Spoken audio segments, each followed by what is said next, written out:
días y bienvenidos a un nuevo webinar Camindia. Esta vez conversaremos sobre el modelo de prevención del delito.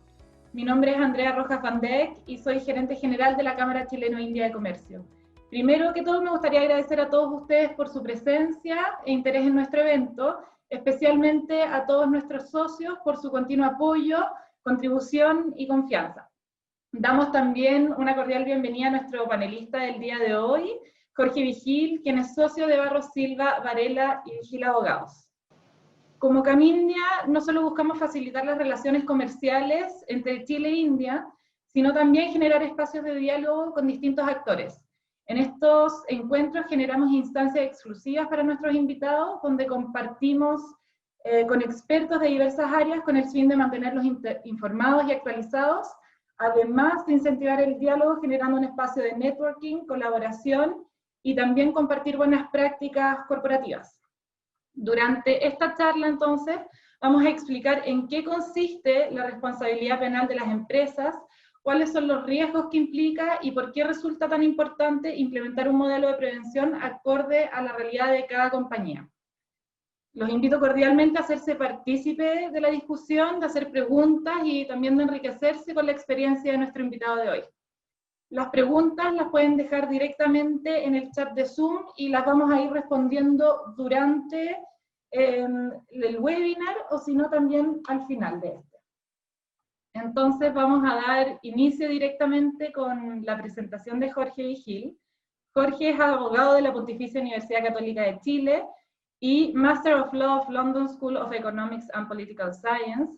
Ha sido profesor de Derecho Civil de la Facultad de Derecho de la Universidad Católica por más de 10 años.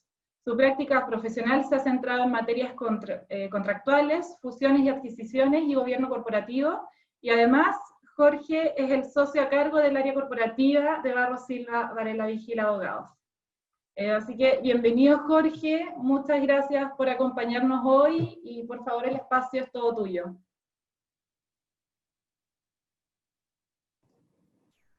Muchas gracias Andrea y muchas gracias a todos por participar en esta charla sobre un tema que la verdad es que ha tomado cada vez más relevancia y creo que por lo menos vale la pena tener una noción de qué se trata y poder abordarlo si es que parece conveniente de la realidad de cada uno.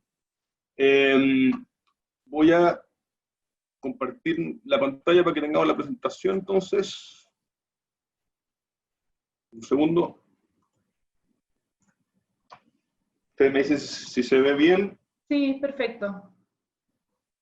¿Sí? Se ve bien, sí, muy bien. Bien. Oye, este es un tema que es relativamente árido. Hay varios abogados en la sala, digamos, así que yo les voy a pedir disculpas a los abogados presentes por si algunas partes son un poquito más esenciales, digamos, pero creo que es importante mantener un contexto para que se entienda de qué se trata este asunto. Está tan de moda. Bien. Lo primero que quería comentarles es que, bueno, los abogados somos bastante famosos, digamos, por andar haciendo clasificaciones de todo tipo de cosas. Y una clasificación muy esencial, muy básica, digamos, es la que divide la responsabilidad en civil y penal. La responsabilidad civil busca reparar los daños que se causan. Ese es el foco de la responsabilidad civil. Es decir, si yo le quiebro el vidrio a mi vecino, la responsabilidad civil me va a exigir a mí reparar ese vidrio. ¿Okay? Si yo, por ejemplo, por el contrario, cometo un homicidio en grado de tentativa que no funcionó, que no generó ningún tipo de daño, entonces no voy a tener responsabilidad civil. Estos son generalizaciones, digamos. Pero a lo que voy es que la responsabilidad civil es daño e indemnización. Por el contrario, la responsabilidad penal, que es el otro mundo de las responsabilidades, ¿no es cierto?, más que el daño, lo que busca es sancionar una conducta que la sociedad considera moralmente reprochable. La responsabilidad penal, en consecuencia, a pesar de que también pretende evitar que se produzcan delitos graves y que se produzcan daños, el principal foco de la responsabilidad penal es el reproche moral de cierta conducta que la sociedad considera imposible de practicar. Por ejemplo, no sé, en el mismo caso del homicidio de un grado de tentativa, homicidio frustrado, en realidad no se produjo daño ahí, pero la consecuencia penal es muy grave igual, porque la conducta que se está tratando de prevenir es moralmente muy reprochable. Y la responsabilidad penal, del mismo modo, así como es un reproche moral, lo que busca es, por una parte, una prevención general, que significa que todos los integrantes de la sociedad saben que de cometer cierta conducta van a tener una sanción, ¿cierto? Eso se llama la prevención general, y por otra parte la prevención especial, que significa que la persona que produce esta conducta moralmente reprochable es sacada de circulación de alguna manera, básicamente en la cárcel, ¿no es cierto?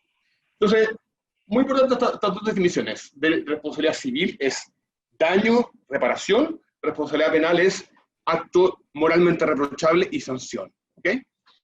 Las empresas, como entidades teóricas, ¿no es cierto?, a las que se les asigna un patrimonio, siempre han tenido responsabilidad civil. Es parte de su esencia el tener responsabilidad civil. Así como pueden tener derecho a que se les pague una compensación o un honorario o lo que sea, digamos, una remuneración, también tienen deber, ¿no es cierto?, de reparar todos los daños que ese patrimonio produzca.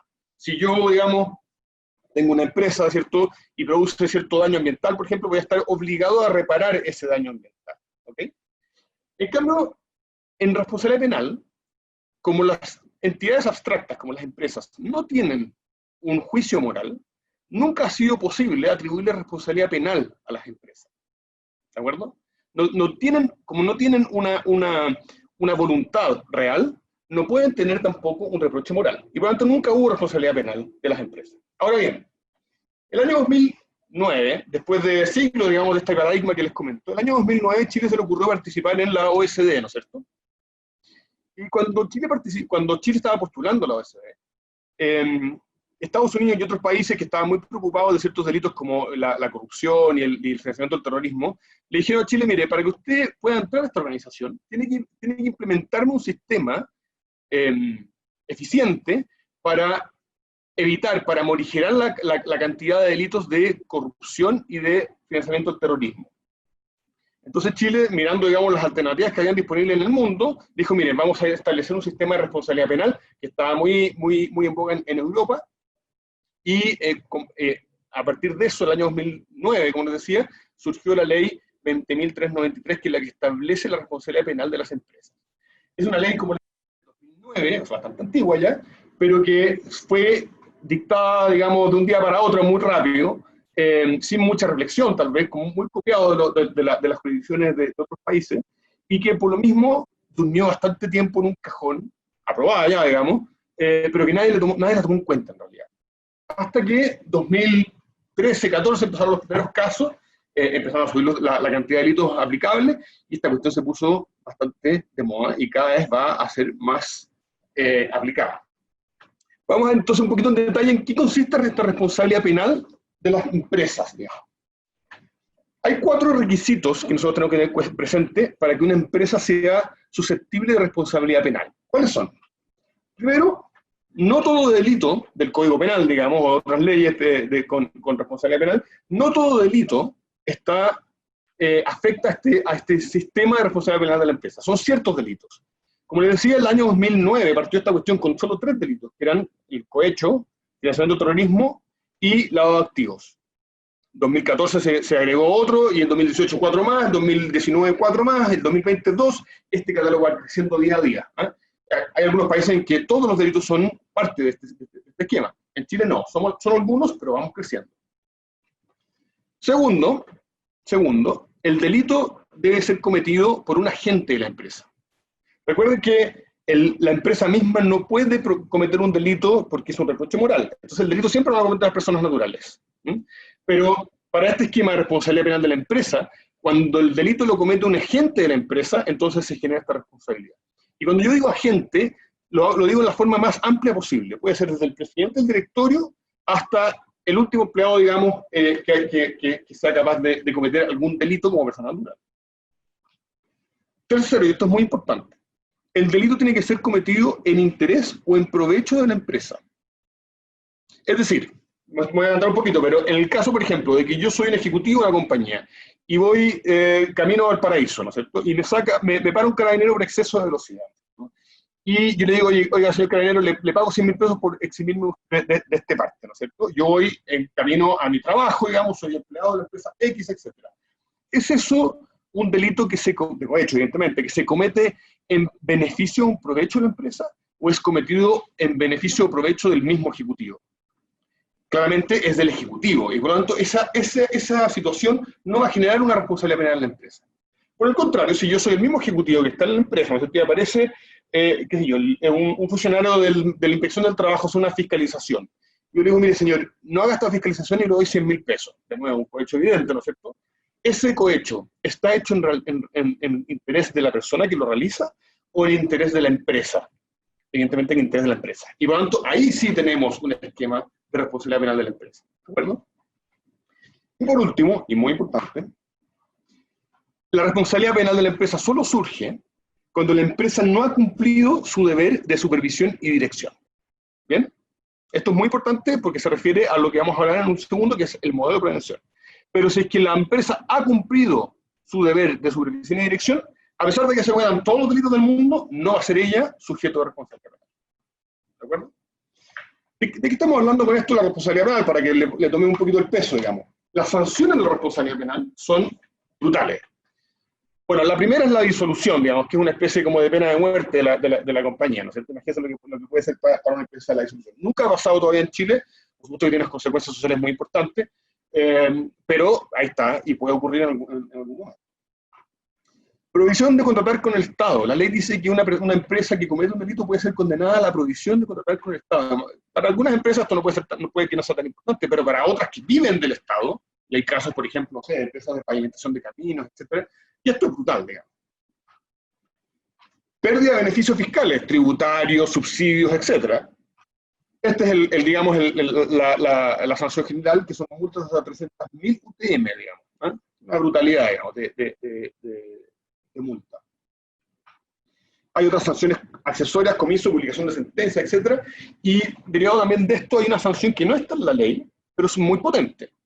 Y es el impacto reputacional que en una empresa puede causar, digamos, el que haya sido condenada a un delito penal, digamos, ¿eh? Un delito de cohecho. La empresa X ha sido condenada digamos, el tribunal penal por este delito. Es reputacionalmente muy potente. Bien, ¿cómo se evita entonces todo este drama para la empresa de la responsabilidad penal? ¿Cómo lo hacemos para que esto funcione? Y aquí la ley establece un sistema que es a lo que apunta. Una alternativa es nosotros como empresa decir, miren, nos vamos a lugar de que en esta empresa jamás haya un delito, digamos, impedir todos los delitos, a poner cámara, digamos, de una policía corporativa interna para que esto no ocurra. Bueno, eso es una alternativa, pero la verdad es que es imposible, es impracticable y no tiene mucho sentido, digamos, es una utopía. Por lo tanto, la ley entiende que eso no es así y establece un sistema alternativo. ¿Cuál es el sistema alternativo? Cumplir los deberes de dirección y supervisión razonables. La pregunta obvia que surge ahora, bueno, ¿cuáles son estos deberes de dirección y supervisión que mi empresa debe cumplir para poder eximirse de esta responsabilidad penal? Y ahí la ley es expresa. Dice, artículo 3º, esto es ley 20.393, se considerará que los deberes de dirección y supervisión se han cumplido cuando, con anterioridad a la comisión del delito, la persona jurídica hubiera adoptado e implementado modelos de organización, administración y supervisión para prevenir delitos como el cometido conforme a lo dispuesto al artículo siguiente. Es decir, si usted, señora empresa, ha implementado un modelo de prevención del delito con los requisitos que establece la ley, entonces usted se exime de responsabilidad penal. Esa es la zanahoria que establece este sistema. Usted establezca el sistema, hágalo lo mejor posible, y si lo ha hecho, entonces se exime de responsabilidad penal. A pesar de que los delitos se cometan, se exime de responsabilidad penal. ¿Cuáles son los beneficios de esto? Mejora el posicionamiento comercial de la compañía, permite cumplir con contratos de terceros. No sé si les ha pasado, a muchos de ustedes les habrá pasado de que, como este es un sistema que está cada vez más implementado en todas partes, muchas empresas exigen que sus clientes, sus proveedores, ¿no es cierto?, cumplan con ciertos estándares. Y por lo tanto, este modelo va a permitir también cumplir con ese tipo de plazos. Permite detectar de forma temprana los errores y conductas riesgosas de delitos al interior de la empresa. Previene otros delitos que no están en el catálogo, pero como esto es un modelo que de alguna manera permea la cultura de la compañía, va a prevenir otros delitos y reduce el riesgo de responsabilidad penal. ¿Por qué digo reduce el riesgo de responsabilidad penal? Porque si bien la ley es muy expresa en el sentido de que esto exime responsabilidad, la verdad es que la aplicación del sistema, por supuesto que también va a estar juzgado al momento de que esto ocurra. Y si es que el juez considera que el modelo no ha sido implementado de forma adecuada, entonces puede que el sistema no nos permita eximirnos. Pero, de todas maneras, digamos, el no tenerlo aquí es gravísimo. Rápidamente, ¿cuáles son los requisitos que la ley dice que tiene que tener este modelo de prevención del delito? En primer lugar, dice que la compañía debe designar a un encargado de prevención, a una persona que se encargue de eso. En segundo lugar, tiene que haber un sistema de reglas, una matriz de riesgos, como se llama normalmente, que de alguna manera identifique cuáles son los riesgos y establezca soluciones. Y en tercer lugar, tiene que haber una supervisión y eventualmente una certificación del sistema. Déjenme comentarles muy rápidamente en qué consisten estos tres mundos, digamos, estos tres requisitos que establece la ley. El encargado de prevención tiene que estar designado por la máxima autoridad, será el directorio, será el administrador en caso de responsabilidad limitada, etc. La máxima autoridad. Dura hasta 3 años, según la ley, pero la verdad es que la ley dice que puede ser renovable indefinidamente, y por lo tanto la verdad es que es un periodo que es bastante irrelevante. Tiene que ser autónomo, es decir, tiene que estar separado de la administración. Y esta es una característica que produce mucho ruido en general en las empresas más pequeñas, o medianas incluso, porque lo ideal, evidentemente, y lo que pensaba la ley del año 2009, es que este encargado de prevención sea una persona que se encargue solamente de esto, y responda directamente al directorio, que no esté bajo el mando del gerente general. Pero para eso, digamos, nosotros necesitamos una corporación enorme, porque si no el costo es muy alto, ¿no es cierto? Entonces, esto se ha ido desdibujando en el sentido de que puede ser alguien interno a la compañía, puede ser alguien externo también, pero normalmente es alguien interno y que tenga en su función de encargado de prevención línea directa con el directorio. Es decir, que no dependa de la pirámide jerárquica de la compañía para estos efectos. Evidentemente que no es lo ideal, lo ideal sería tener una persona exclusivamente dedicada a esto y que no dependa del gerente general para tener la mayor autonomía, pero evidentemente que eso es imposible en la mayoría de las compañías. Es muy poco económico. Y por lo tanto, se ha entendido que la otra también funciona. Y bueno, tiene que tener autoridad y recursos suficientes. Va a ser lo que le da la autonomía, ¿cierto? Entonces, teniendo el encargado de prevención, vamos a la segunda parte, que es más orgánica, así que, o más sustantiva, así que es el establecimiento de una matriz de riesgo. No sé, ustedes probablemente lo habrán escuchado antes. ¿Qué es una matriz de riesgo? Consiste simplemente en levantar todos los riesgos de comisión de delitos, de los delitos del catálogo, que tiene la compañía. Si yo soy una compañía agrícola, por ejemplo, voy a tener un tema muy importante con el SAC, voy a tener un tema muy importante con la dirección de agua, etc. Si soy una compañía financiera, tendré muchos temas con la CMF, con impuestos internos, con la UAF, etc. Va a depender de cada rubro cuáles son los riesgos que ese negocio genera, ¿no es cierto? Y por lo tanto, lo primero que hace una matriz de riesgo es levantar esos riesgos. En segundo lugar, establece cuáles son los procedimientos y medidas de mitigación de esos riesgos. Típicamente, no sé, el delito de cohecho será, por ejemplo, ir acompañado a una reunión con funcionario público. Entonces, la matriz de riesgo lo que hace es levantar el riesgo de delito y establecer inmediatamente una medida de mitigación. En tercer lugar, este modelo debe ser difundido y capacitado en toda la empresa. Esto no es una cuestión que es solamente del director, el gerente general y el encargado de prevención. Esto tiene que estar en conocimiento de toda la empresa, tiene que estar permeado en la organización. Tienen que existir asimismo canales de denuncia. Típico en las páginas web o existen correos electrónicos internos, etcétera, en las que las personas pueden denunciar la existencia de delitos, ya sea en forma anónima o con alguna otra regla que establezca cada compañía según su realidad. Tiene que existir un sistema de investigación de la denuncia, de modo que esto no quede en nada, y por último tienen que establecerse sanciones administrativas. Estos 6, en el caso de, por supuesto, que existan incumplimientos a las medidas de mitigación que el mismo modelo ha establecido.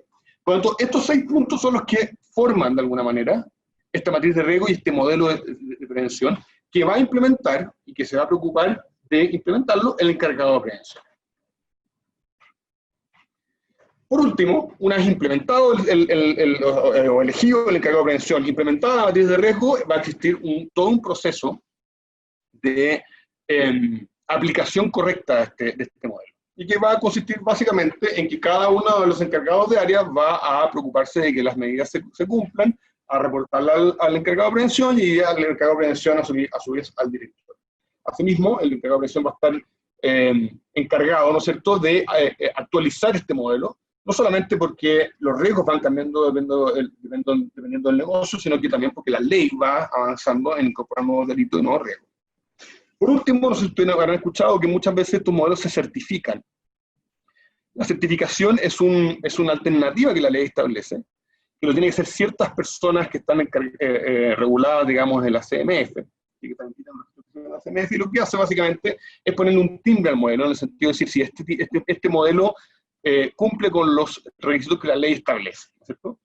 No es obligación de la ley hacerlo, no hay jurisprudencia tampoco que diga cuál es el efecto que tiene la certificación, pero evidentemente que entre más grande una compañía, más le va a parecer al juez que una certificación era necesaria, ¿de acuerdo? Por eso este es un sistema que se amolda muy bien a los distintos tamaños de compañía.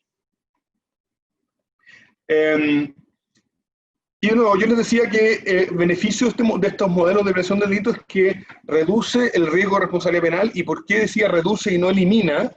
Porque va a depender, el establecimiento del modelo va a depender de cómo se ha aplicado, para que un juez el día de mañana nos diga, oiga, usted ha aplicado bien este modelo, entonces se exime de la responsabilidad. Si nosotros armamos este modelo, lo guardamos en un cajón, entonces no nos va a servir de nada. Y hay una cuestión que es muy importante en la práctica, ¿no es cierto? Y es que el sistema que nosotros establezcamos tiene que ser demostrable. ¿Y qué significa demostrable? Es que cada medida que nosotros tomemos en el amparo del sistema de prevención de riesgo tiene que estar probado o demostrado documentalmente. Y nosotros podemos guardarlo y el día de mañana decir, señores, yo sí apliqué el modelo, mire todas las actas que tengo, mire todas las opiniones, etcétera, etcétera. Todo eso va a ser muy útil al día de mañana cuando este modelo se necesite, digamos, aplicar. Mire, vamos a pasar ahora, rápidamente, porque no quiero aburrirlos, al catálogo de delitos que implica esta responsabilidad. Yo no sé si hasta ahora hay alguna duda, algún comentario que quisieran preguntar, o seguimos adelante y vamos viéndolo en el camino. Mira, por el momento no hemos recibido preguntas, así que podemos continuar, y si es que hay algunas te voy avisando. Perfecto. Ya que escucho un güey. Bien. Como les comentaba hace un rato, la ley 20.393 que establece la responsabilidad penal en Chile de las personas jurídicas, no se extiende a todos los delitos del Código Penal, solamente a algunos. Ese catálogo de delitos ha ido creciendo en el tiempo. En primer lugar, se establecieron en el año 2009 3 delitos: el cohecho, el lavado activo y el financiamiento del terrorismo. Luego, en 2016, surgió un cuarto delito, la receptación. En 2018 se agregaron sobornos entre particulares, administración desleal, apropiación indebida y negociación incompatible. En 2019 se agregaron 4 delitos ambientales, que son contaminación de agua, y 3 delitos asociados a la industria pesquera. Y por último, en 2020 se han agregado 2 delitos nuevos que están muy relativos al tema de manejo de la pandemia, y que son básicamente el abuso en la ley de protección del empleo y las normas y las conductas que infringen cuarentenas y reglas de salud pública. Déjenme ir rápidamente mostrando en qué consisten todos estos delitos para que veamos viendo cómo pueden aplicar a las distintas compañías y negocios. El primer delito en este mundo, y es el primero no solamente porque fue el primero que se aprobó, sino que es por lejos el más prevalente, es por lejos el que tiene más riesgo, y por lo demás es el único que tiene jurisprudencia hasta la fecha, es el cohecho. El cohecho, soborno, coima, como quieran poner, digamos, consiste básicamente en pagar, digamos, u ofrecer a un funcionario público un beneficio económico de otra naturaleza con el objetivo de obtener algún acto u omisión por parte de ese funcionario, ¿cierto? Es el delito, digamos, de corrupción por antonomasia, ¿no es cierto? Y es, como les decía, el más frecuente en este tipo de esquemas.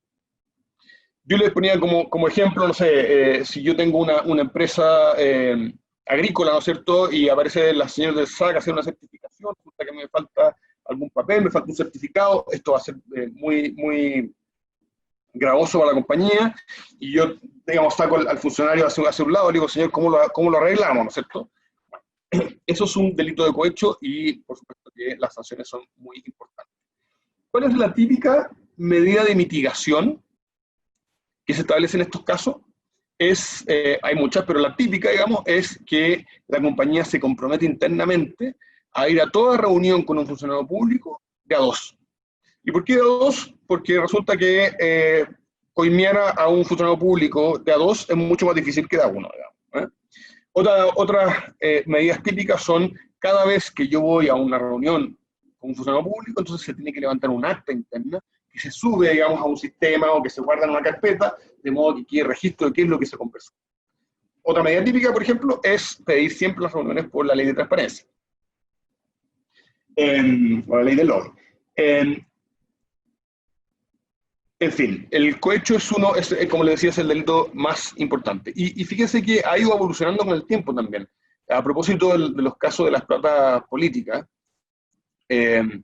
antes, digamos, el delito de cohecho solamente se configuraba cuando efectivamente se recibía una contraprestación del funcionario público.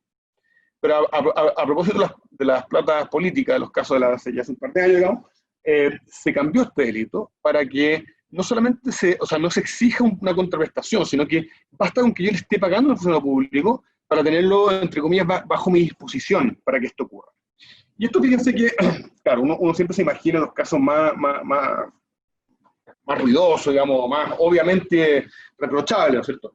Pero con el tiempo hay un montón de prácticas que nosotros por lo menos hemos visto en nuestra experiencia, en que hay cosas que son bastante loables, si uno quiere, y que pueden caer en este canal.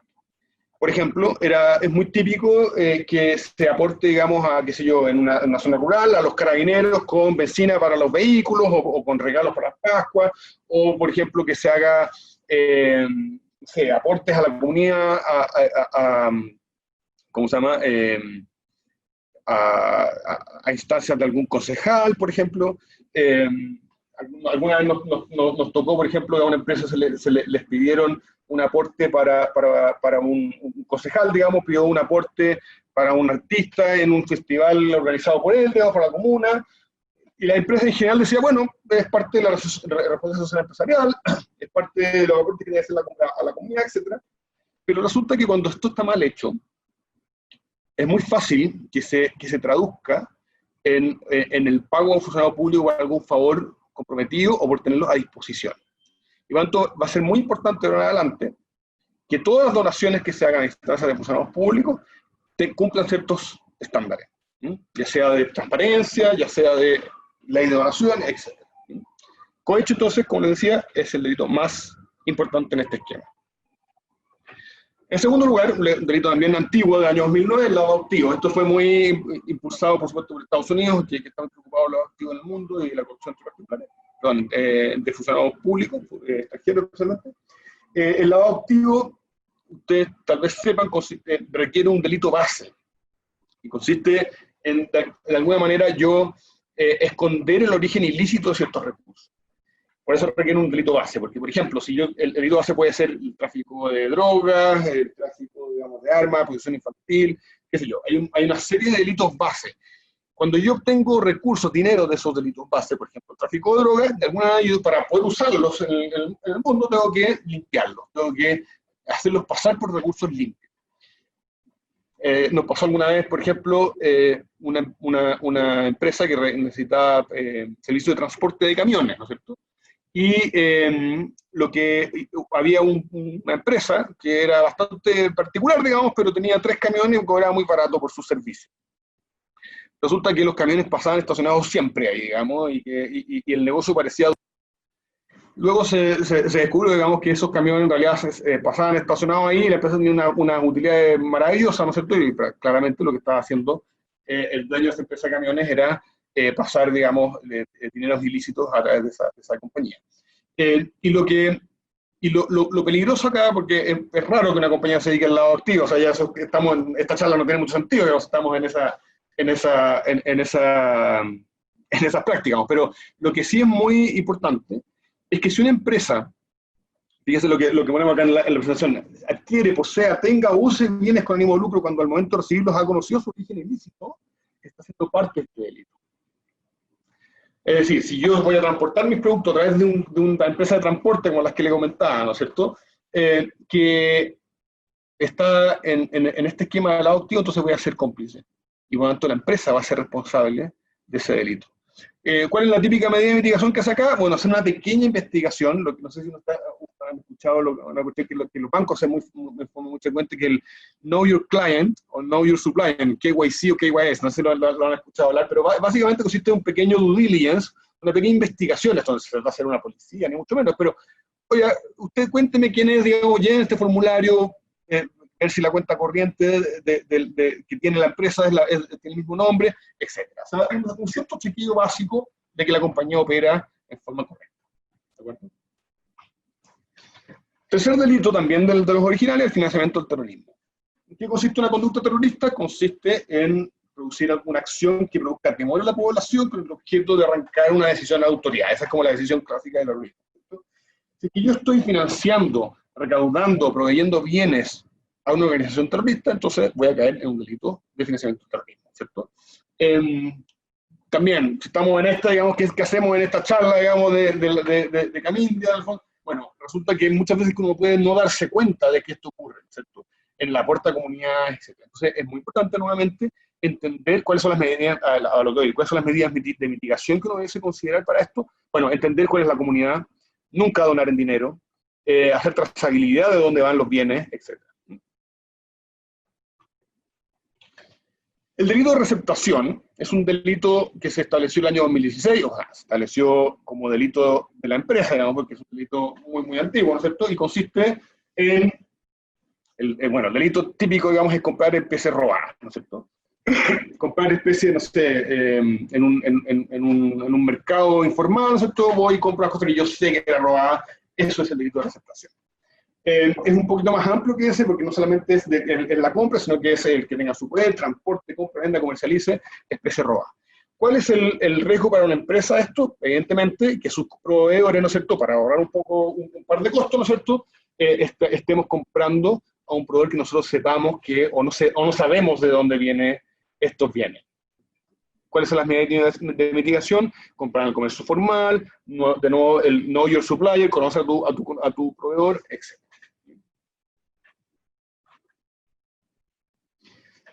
Esos son los 4 delitos, digamos, anterior al 2018. El 2018 establecieron 4 delitos muy interesantes, muchos de ellos que son delitos nuevos para el Código Penal en general, no solamente para el esquema de responsabilidad penal de la empresa. Uno que es muy importante, o sea, es muy interesante, por lo menos, es el del soborno entre particulares. Este es un delito que se estableció básicamente para las empresas que hacen trampa en licitaciones. Ese es el mundo en el que estamos. Es decir, una empresa, y está muy pensado en el mundo minero, eso cuando esto se dictó.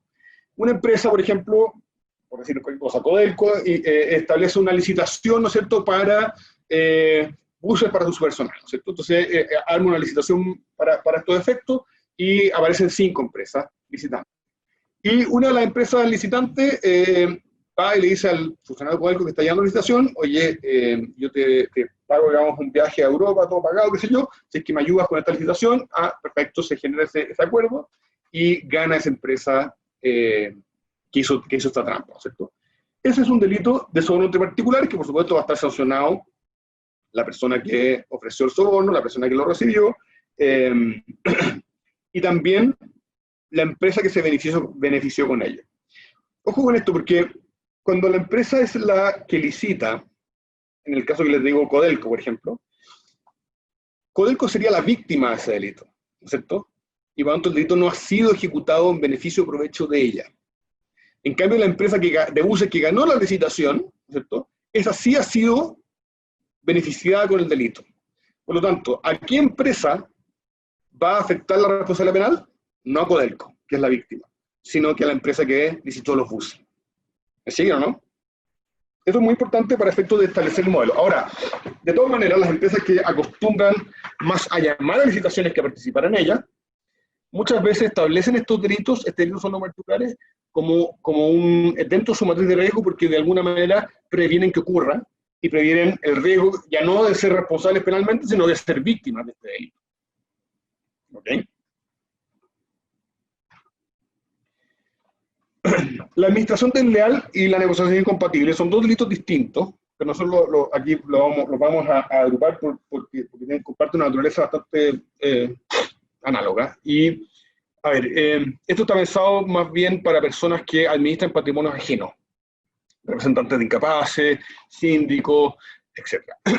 Pero además se agregó, y esa es la novedad, y lo amplía muchísimo, se agrega a todos los directores de sociedades anónimas y gerentes de sociedades anónimas, como responsables de patrimonio ajeno, es decir, responsables del patrimonio de la sociedad. Los gerentes y administradores en general tienen básicamente dos deberes. Uno es el deber de cuidado, que consiste en yo ejecutar mi encargo de la forma más diligente posible, ¿no es cierto? Y por lo tanto el hecho de no hacerlo o hacerlo de forma claramente negligente me acarrearía el delito de administración desleal. Y por otra parte está el deber de lealtad. Y el deber de lealtad consiste en ejecutar mi función sin conflicto de interés.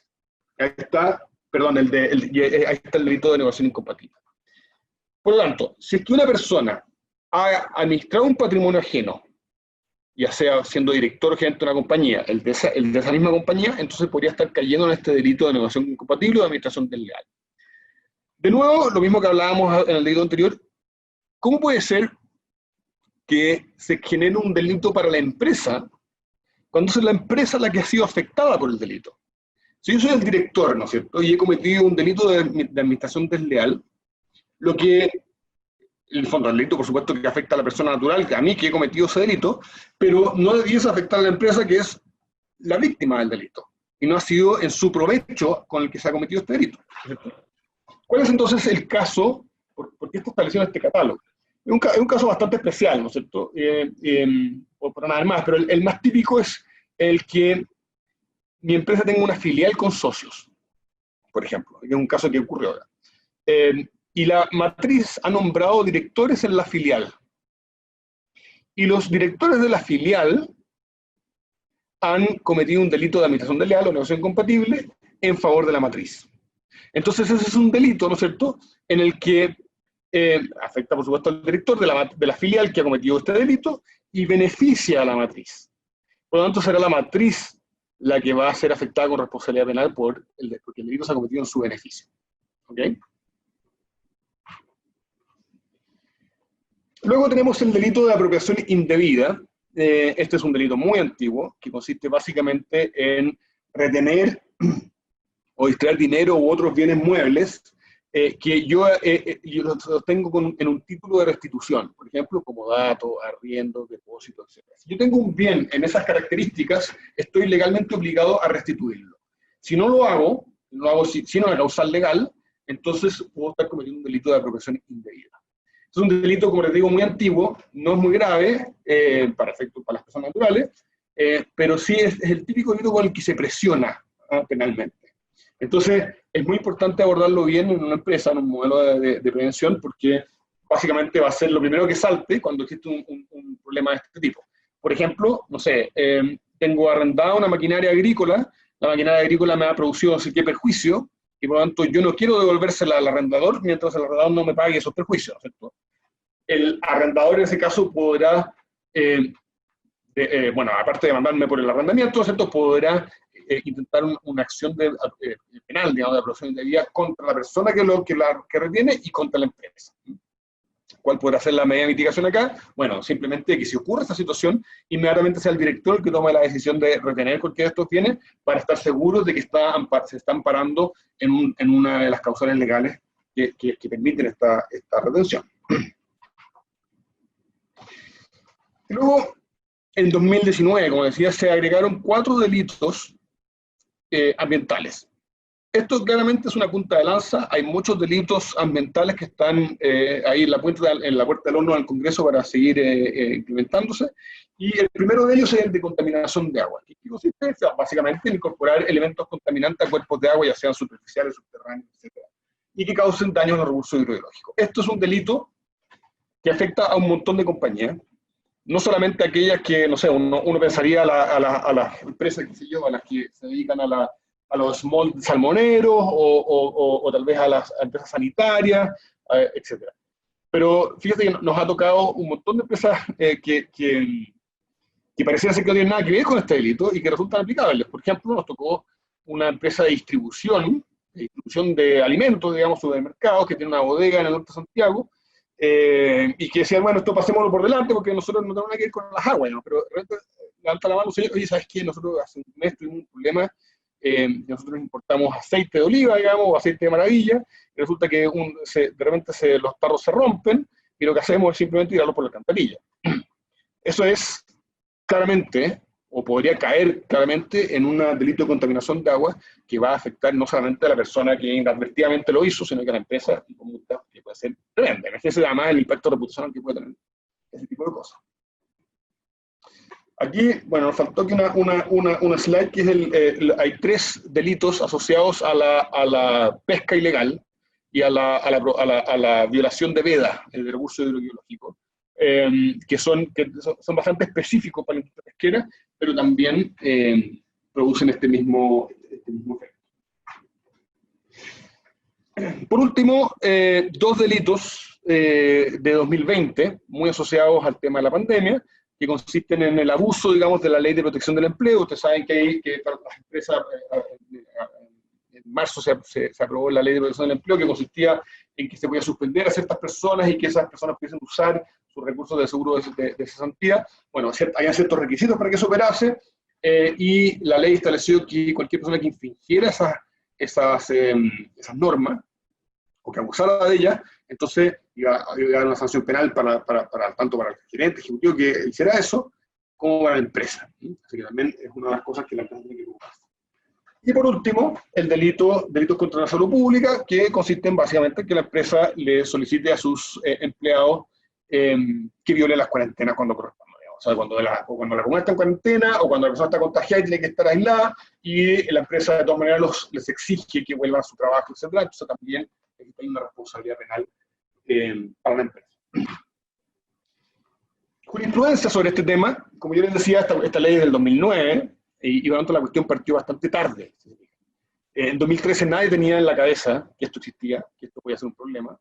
Y el primero, digamos, que se encontró con esto en la cara fue Pintura Cerecita, que fue una compañía que tenía una planta industrial en el norte de Santiago, en una zona que no lo permitía, en el proceso de regularización, un ejecutivo de la compañía se puso en contacto con una persona de la dirección de obras de la municipalidad, bueno, al parecer, por lo que aparece, digamos, en los expedientes, el funcionario de la municipalidad le ofreció ciertos beneficios a cambio de algunas asesorías a su empresa personal, lo que ocurrió, y se obtuvieron los permisos, etc. Y luego, por supuesto, salió a la luz pública. El fiscal en su momento desempolvó esta ley guardada y dijo, mire, esto no es solamente un delito de cohecho que voy a sancionar a la persona de la municipalidad y al ejecutivo, sino que además voy contra Pintura Cerecita. Y finalmente esto no llegó a sentencia, hubo un acuerdo anterior, pero que le costó a Pintura Cerecita alrededor de $6 millones. Porque no solamente tuvo que correr su planta, tuvo que pintar toda la cuadra, tuvo que comprar implementos médicos, etcétera, etcétera. Fue muy caro, y probablemente esto podría haberse evitado con una mitigación o con un modelo de prevención del delito. Otros casos emblemáticos son el de Salmones Colbún, que es la primera condena que hubo, la primera sentencia que hubo, que Salmones Colbún era una empresa de Talca que fue condenada por falsificar sentencias, por pagarle a funcionarios de tribunales, digamos, para falsificar sentencias que le otorgaban derechos de agua. Bueno, las multas fueron brutales, la compañía no tenía modelo de prevención del delito y finalmente la empresa simplemente dejó de existir porque las multas la dejaron no cabo. Algo parecido ocurrió con Constructora Pehuenche el año 2015. Una constructora Pehuenche está dedicada a pavimentación de calle en la municipalidad de Santiago, y tuvo un problema de cohecho también con un inspector municipal, con un inspector técnico de obra, digamos, que lo que hacía era tener un esquema para que certificara que la calidad del concreto o del cemento que usaban en la calle no tenía ciertas características, no las tenía. Se descubrió nuevamente una empresa sin modelo de prevención del delito, se prohibió celebrar actos con el Estado. Imagínense lo que le puede pasar eso a una empresa que se dedica a pavimentar calles, cuando también empiezan a salir de circulación rápidamente. En ese lugar, un caso bastante más emblemático, más conocido, el de la Universidad del Marsec y Pedro Valdivia, universidades que habrían tenido un problema de cohecho con el Comité de Acreditación, ¿no es cierto?, la Comisión Nacional de Acreditación, y nuevamente ninguna de las tres tenía modelo, se pusieron unas multas tremendas también en ese caso. Y por último, mencionarles el caso de Corpesca, también cohecho. También en el caso se recuerda que yo les mencionaba que la ley había cambiado, ya no se necesitaba un beneficio del funcionario público. Este es el caso a partir del cual surgió esa realidad, en el fondo, ¿no es cierto?, en que, que la defensa decía, oiga, el imputado no ha dado nada digamos, por este cohecho, cuando no se genera el cohecho. Y ahí cambió la ley y dice, no se requiere que se dé algo, basta con que esté disponible.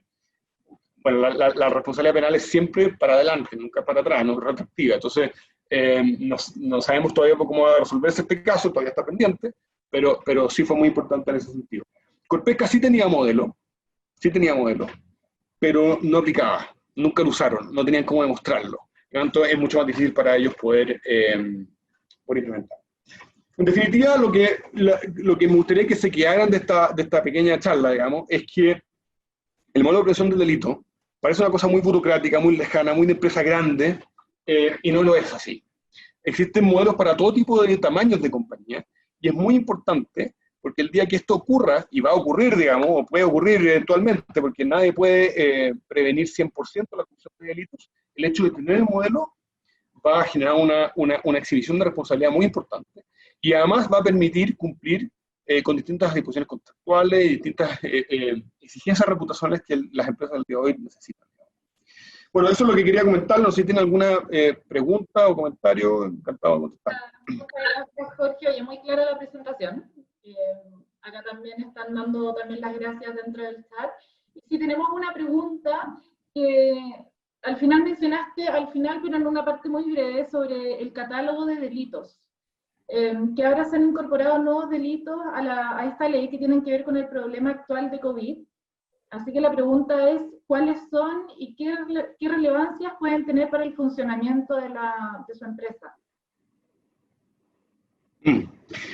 A ver, la ley, digamos, los delitos que se agregaron en el 2020 tienen relación, como les decía, con la protección del empleo y con la violación de cuarentenas, básicamente.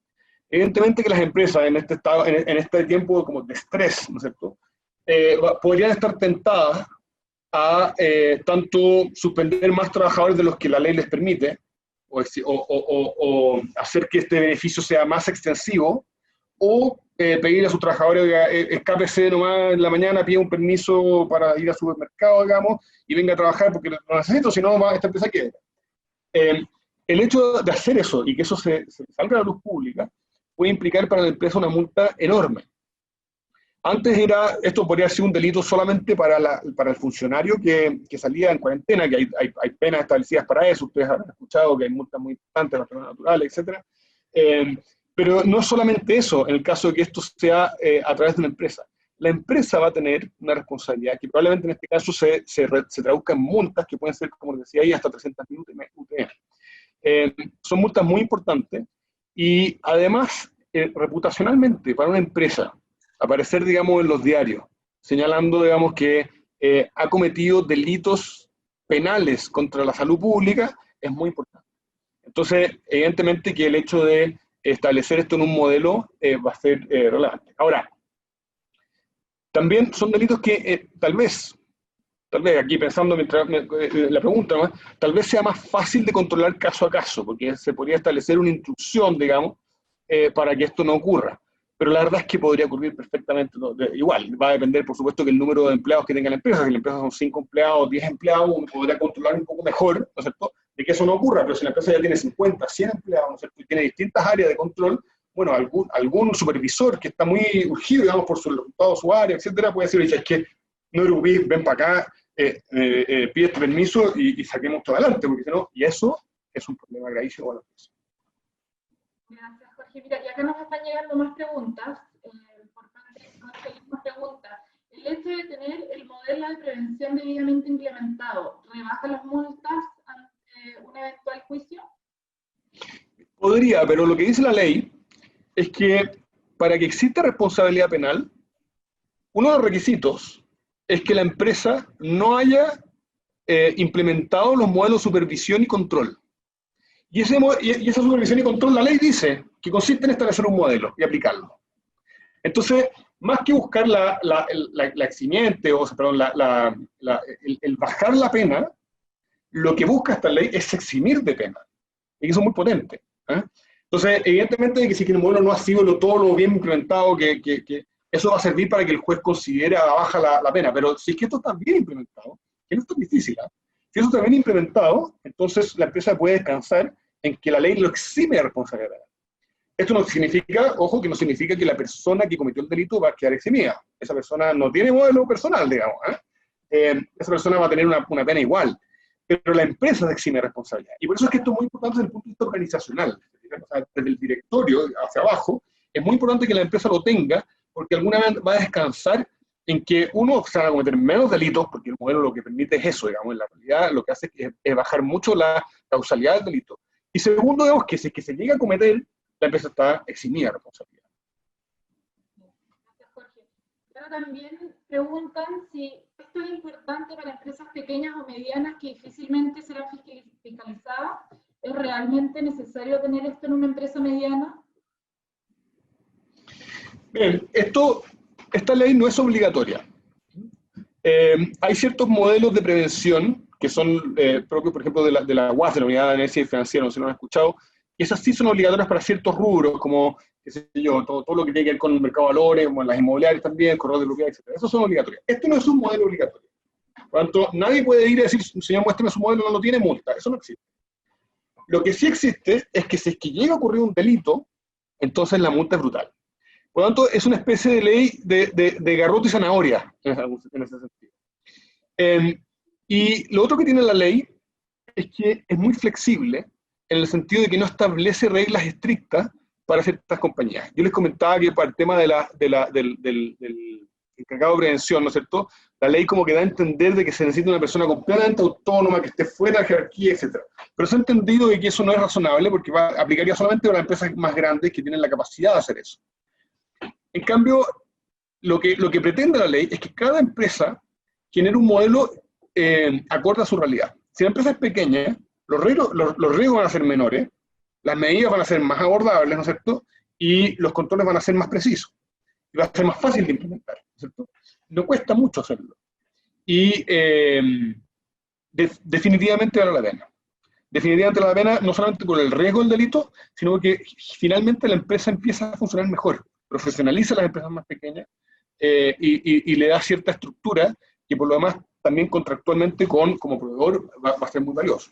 Así que a tu pregunta, yo diría que definitivamente vale la pena explorar la posibilidad de establecer un modelo acorde a la realidad de cada empresa. Eso sin duda. Y acá tenemos una pregunta más. Y nos preguntan si es que el soborno entre privados puede ser en la relación comercial sin necesidad de que sea en un contexto de licitación. Puede ser, pero aquí digamos, lo importante, o cómo está pensada la ley, ¿no es cierto?, es para concursos en los cuales hay otros terceros que se ven defraudados. La ley también puede, esta es una norma nueva, no tenemos jurisprudencia, no sabemos cómo va a aplicarla a los tribunales, digamos, pero también podría aplicar por el hecho de que la persona que lleva a cabo la licitación, o sea, la empresa que lleva a cabo la licitación también se vea defraudada, ¿no es cierto? O sea, también hay un soborno entre particulares en ese caso. Pero el foco del delito es el de concursos y licitación. Perfecto. Mira, hay otra pregunta más. ¿Es recomendable que el encargado de prevención dependa del contralor de la empresa? Esta es una pregunta muy, muy común cuando la empresa no tiene la capacidad de nombrar un encargado de prevención autónomo, digamos, o que eso escapa de su escala. La pregunta típica es ¿quién debiese ser el encargado de prevención? ¿No es cierto? Normalmente, esto es una cuestión como de estadística, ¿no es cierto? La mayor cantidad de los casos, el encargado de prevención es el fiscal, que cae a los abogados normalmente esta labor, digamos. En segundo lugar es el contralor de la empresa. Eso es típico, digamos. Tercer lugar, normalmente cae en el gerente de personas, recursos humanos, ese tipo de área. Finalmente, en la administración y finanzas. Eso es como, no es que sea una regla, sino que cómo ha decantado la práctica en la mayoría de las empresas. Por lo tanto, si tú dices, es alguien que dependa del contralor, a mí me causaría cierta duda, porque recuerda que este personaje tiene que ser lo más autónomo posible. Y en ese sentido, ojalá que tenga la mayor jerarquía posible dentro de la compañía. Que esté separado de la jerarquía del gerente general, pero que tenga autoridad. Entonces, si es una persona que está muy abajo en la pirámide de jerarquía, por distintas razones se va a ver presionada, porque el contralor le dice, oye, no, esto no lo denuncies, o el gerente general le diga, oye, es que esto es complicado. Y idealmente que tenga la mayor autonomía, y para eso que sea lo más alto posible en la jerarquía, y que tenga una vía directa al directorio. Entonces tú me dices, ¿puede ser una persona que dependa jerárquicamente del contralor? En principio sí, podría ser, pero creo que podría dudarse de su autonomía, y bueno, yo no lo recomendaría como alternativa. Bueno, Jorge, llegamos al tiempo, así que no queda más que agradecerte por tu presentación, por tu tiempo. Yo creo que nos quedó todo muy, muy claro. Agradecemos también a todos quienes nos pudieron acompañar hoy día y comentarles que la grabación de este video lo van a poder encontrar después en nuestra página YouTube y también en nuestra página web www.camindia.cl. Y esperamos poder verlos pronto a todos en un próximo evento Camindia. Así que muchas gracias y nos vemos pronto.